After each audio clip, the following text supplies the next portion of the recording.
या मंगळवार दिनांक 29 एप्रिल रोजी पिंपरी पेंढार येथे स्वर्गीय कैलासवासी शिवनेर भूषण किरूशेठ कोंडाजी वेठेकर प्रवेशद्वार लोकार्पण सोहळ्याच्या कार्यक्रमानिमित्त ज्यांच्या हस्ते उद्घाटन होणार ते शिरूर लोकसभेचे खासदार डॉक्टर अमोल कोल्हे साहेब उपस्थित, हरिभक्त परायण ज्ञानेश्वर माऊली कदम छोटे माऊली उपस्थित, हरिभक्त परायण पांडुरंग महाराज घुले उपस्थित, हरिभक्त परायण सरकटे महाराज यांच्या हस्ते प्रवेशद्वाराचं उद्घाटन होणार आहे।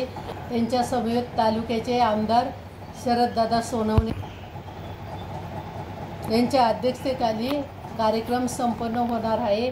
आणि ह्या कार्यक्रमा ज्यांच्या हस्ते होणारे आपले माजी आमदार तालुक्याचे अतुल शेठ बेनके, सत्यशील दादा शेरकर विघ्नहर सहकारी कारखान्याचे चेअरमन आणि आशाताई बुचके, तालुक्यातील सर्व सन्माननीय मान्यवर यांच्या उपस्थितीत प्रवेशद्वाराचा लोकार्पण सोहळा संपन्न होणार आहे। तरी ह्या कार्यक्रमासाठी तालुक्यातील सर्व मान्यवरांनी आवर्जून उपस्थित राहावे ही विनंती मी माझ्या वेठेकर परिवाराच्या वतीनं, पिंपरी पेंढार ग्रामपंचायतच्या वतीनं, समस्त ग्रामस्थ पिंपरी पेंढार यांच्या वतीनं आग्रहाचं निमंत्रण देते।